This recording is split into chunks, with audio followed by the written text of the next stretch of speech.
그런 내용들 지금부터 공부해 보도록 하겠습니다. 1번 수요의 변화 들어가도록 할게요. 방금 얘기한 건데 간단하게 다시 써볼게요. 수요의 변화라는 건 상품의 가격이 아니야. 상품의 가격은 고정돼 있어. 안 변했어? 근데 그 상품 가격 이외의 요인. 자, 이외의 요인에다가 밑줄 이외에 어떤 요인이 변했어요. 그래서 빵 시장에 영향을 미쳤어요.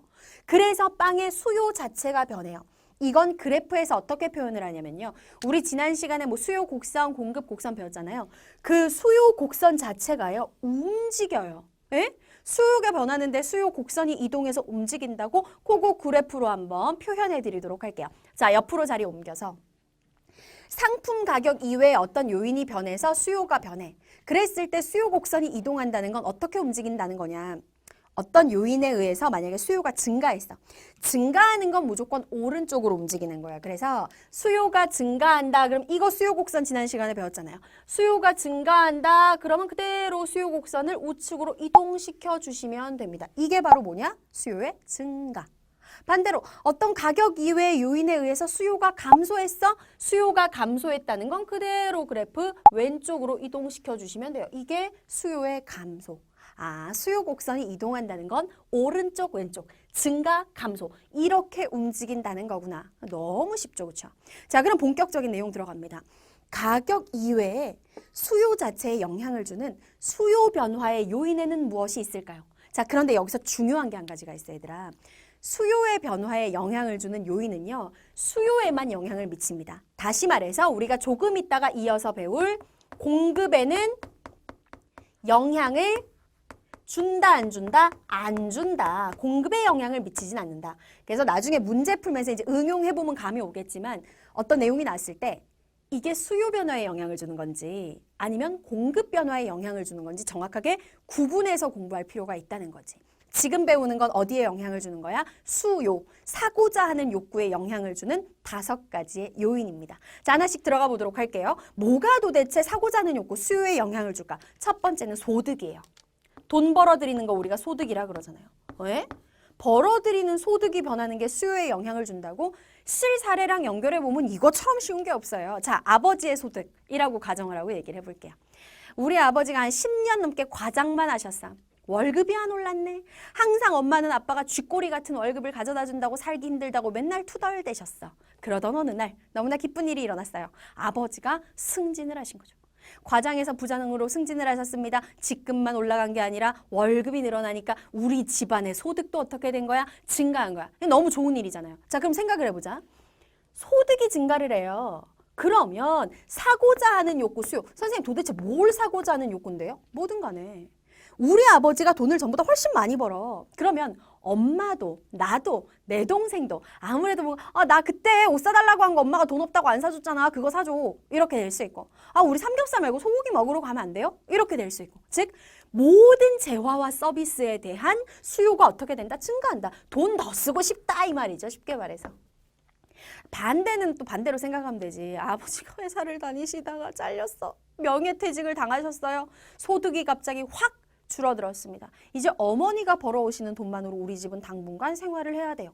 소득이 감소하게 되면 무언가 돈을 쓰고자 하는 사고자 하는 욕구인 수요는 당연히 어떻게 되겠어요? 감소하게 되겠죠. 아하, 소득의 변화는 수요에 영향을 미치는구나. 첫 번째 요인이었습니다. 그 다음 두 번째. 자, 우리 교재에 보면은 두 번째 관련 상품의 가격 변화가 나오는데 요건 설명할 게 조금 많아서 순서를 좀 바꿨어요. 앞쪽에서 하고. 두 번째로는 요거 할게요. 수요의 변화에 영향을 주는 또 하나는 뭐가 있냐면 소비자들의 기호 변화.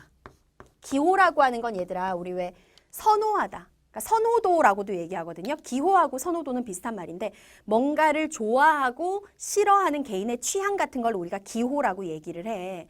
그러면 기호가 변하면 수요에 영향을 준다는 게 도대체 무슨 말일까요? 자, 이런 경우를 생각해 볼게요. TV에서 뭐 할까요? 뭐 블루베리? 블루베리라고 하는 과일 알지? 블루베리가 탁월한 항암 효과, 암을 억제하는 효과가 있다는 뉴스가 바바바박 나왔어요.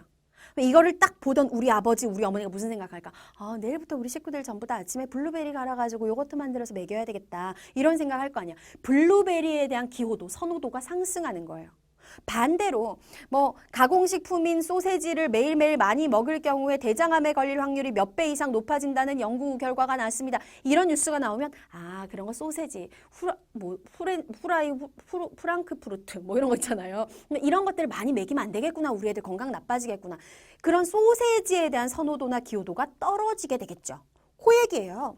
어떤 상품에 대한 선호도, 기호가 상승하면요. 그 상품에 대한 욕구, 사고자 하는 욕구는 증가할 수밖에 없고요. 어떤 상품이 나쁘대요. 그래서 선호도가 하락하죠. 그러면 그 상품에 대한 사고자 하는 욕구인 수요는 감소할 수밖에 없다는 겁니다. 참 쉽죠. 너무 당연한 얘기예요. 자, 두 번째 여기까지 정리했고요. 이제 옆으로 가서 가장 정확하게 이해해야 되는 건데 세 번째, 관련 상품의 가격이 변하면 수요에 영향을 미친다. 자, 여기서 우리 친구들이 얘기하겠죠. 선생님, 가격 변화는 수요량의 변화에 영향을 끼치는 거라면서요. 오늘 공부하는 건 가격 이외의 다른 요인 때문에 수요가 변하는 거 공부한다면서요. 가격이 왜 나와요? 이렇게 질문하는 친구들이 실제로 있거든요. 잘 봐, 얘들아. 그 상품의 가격이 변하는 게 아니라 그 상품과 관련되어 있는 다른 상품의 가격 변화라는 뜻이야. 예를 들어서 돼지고기 시장이 있는데 돼지고기 가격은 변함이 없는 거야. 근데 돼지고기랑 관련이 있는 다른 상품의 가격이 변했어. 이게 돼지고기 시장에 영향을 미친다라는 거예요. 가격 이외 요인이지. 무슨 말인지 알겠지? 그럼 여기서 말하는 관련 상품이란 게 뭐가 있냐? 우리는 두 가지를 공부해야 됩니다. 관련 상품에는요. 대체제와 보완제라는 게 있어요. 되게 쉬운 개념이야. 대체제라는 건 대신하다라는 뜻이잖아. 대신하다. A와 B라는 두 상품이 있다? 근데 A라는 상품이 없어서 B를 대신 소비해도 만족도가 비슷한 관계. 그러니까 비슷비슷한 관계를 우리는 경제에서 대체제 관계라고 얘기해. 예컨대 뭐 이런 거죠. 콜라와 사이다. 물론 맛이 다르지만 대신할 수 있잖아요. 탄산음료. 이런 게 대체제 관계야.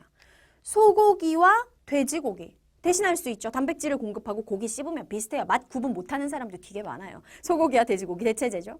오리고기와 닭고기 대체제라고 할 수가 있죠. 이런 걸 우리가 대체제 관계라고 얘기해. 예를 들어서 하나만 써드릴게요. 오늘 선생님이 예로 설명할 거 소고기와 돼지고기 하겠습니다. 아, 대신할 수 있는 두 재화를 대체제 관계라고 하는구나. 자, 이번에는 보완제. 보완제라는 건 뭐냐면 보완하다는 건 서로 보충하다는 뜻이잖아. A하고 B라는 두 개의 상품이 있는데 얘네들은 반드시 같이 소비를 해야 되거나 혹은 같이 소비를 했을 때 만족도를 더 높여주는 상품의 관계를 보완제 관계라고 얘기해요. 자, 선생님은 고기를 좋아하니까 계속 고기 얘기하겠습니다. 그러면 여러분이 응용해봐. 돼지고기의 보완제는 뭐가 있을까요? 어른들의 경우에 돼지고기는 소주지 말하는데 지금 우리는 중학생 사회과정을 공부하고 있으니까 돼지고기와 소주 이렇게 얘기하면 안 되고 돼지고기와 상추, 뭐 돼지고기와 깻잎 하겠습니다. 삼겹살 구워 먹을 때 상추 안 먹는 사람 거의 없잖아요. 쌈 싸 먹어야 되잖아요. 아, 같이 소비하면 만족도가 높아지지 서로 보완해주는 관계지. 돼지고기와 상추는 보완제 관계라고 생각하면 돼. 자, 그럼 이제 구체적으로 한번 얘기를 해보도록 하겠습니다. 대체제, 보완제 따로 얘기를 할 건데요. 대체제의 가격이 상승하면은 다른 상품의 수요에 어떻게 영향을 미치느냐. 자, 잘 생각해봐. 이게 실제 여러분들 시험 문제 났다. 그러면은 실사례를 넣어서 하면 너무 쉬워. 우리는 돼지고기의 수요에 대해서 공부를 하고 싶은데 돼지고기의 대체제인 소고기의 가격이 변했어. 자, 소고기의 가격이 상승했어요. 그러면 우리가 지난 시간에 배운 대로 수요의 법칙에 따라서 아, 소고기의 가격이 상승했어? 소고기의 수요량은 줄어들겠구나. 그러면 사람들이 어떻게 하는 거야? 아, 나 오늘 고기 먹고 싶었는데 소고기 값이 너무 비싸네. 소고기 못 먹겠네. 그럼 대신 돼지고기 사 먹어야지. 이렇게 되잖아요. 대체제인 소고기의 가격이 상승하면 대체제인 돼지고기의 수요가 어떻게 된다? 증가한다.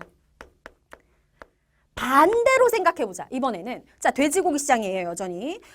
난 돈이 없으니까 돼지고기나 사 먹어야 되겠다. 삼겹살이나 먹어야지 했는데 식당에 갔더니 소고기가 요새 가격이 많이 낮아졌다면 소고기 가격을 되게 낮춘 거예요.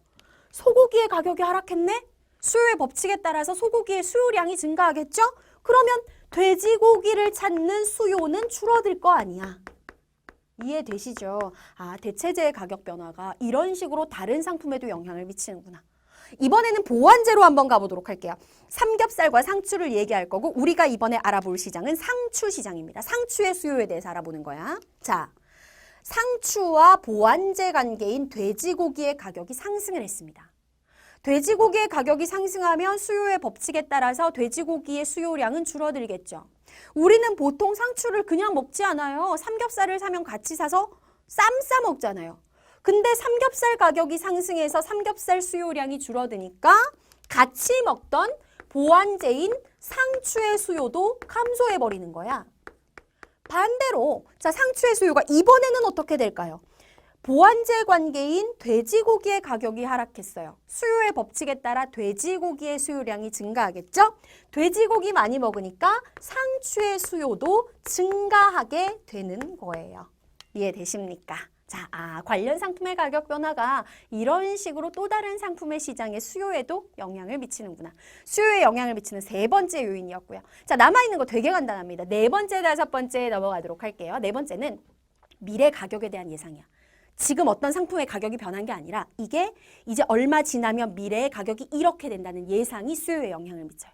무슨 얘기야? 자, 예를 들어서 뉴스가 발표가 됐는데 지금 12월 연말이야. 내년 1월 1일부터 일괄적으로 라면 값이 15%가 오른대요. 지금 12월 28일인데 29일인데 1월 1일부터 라면 값이 오른다. 가격이 며칠이 지나면 오르겠구나라고 생각하면 사람들은 그때부터 뭐 하기 시작합니까? 라면을 오르기 전에 사자. 사재이기 시작해요. 수요가 증가하죠. 다음.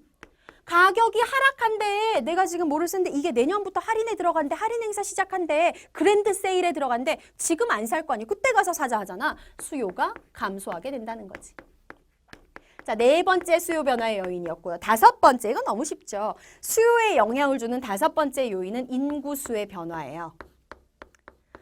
어떤 시골 동네가 있었어요. 인구도 얼마 안 돼요. 정말 사람 몇 명 안 사는 동네였는데 여기에 어떤 대기업이 땅값이 싸다 보니까 본사를 이 마을로 옮긴 거야. 이 본사가 들어오면서 막 직원들이 전부 다 이쪽으로 출퇴근을 하니까 이 작은 시골 마을의 인구가 확 증가하겠죠. 자, 작은 시골 마을의 인구가 증가해요. 다 잘 됩니다. 그러면 뭐가 잘 되겠어요? 식당도 잘 되죠. 편의점도 잘 되죠. 술집도 잘 되죠. 치킨집도 잘 되죠. 다 잘 팔리고 잘 될 거 아니야. 즉 어느 지역의 인구가 증가하면 그 지역에서 팔리는 모든 재화와 서비스에 대한 수요는 당연히 증가합니다. 반대로 어느 지역에 큰 기업이 공장을 세웠었는데 그 공장이 망해서 문을 닫았네. 인구가 감소했네. 그 지역에서 팔리는 모든 재화와 서비스에 대한 수요는 감소할 수밖에 없겠죠. 자, 지금까지 여러분들이 배운 게 뭐다? 수요에 영향을 미치는 가격 이외의 요인이었습니다. 수요 증가는 그래프가 오른쪽으로 이동하고 수요의 감소는 그래프가 왼쪽으로 이동한다. 자, 이해되시죠? 요거 머리에 제대로 담으셨다면 이제 뭐 해야 돼요? 공급에 영향을 미치는 요인 정리해야 되겠죠? 구분해야 되거든요.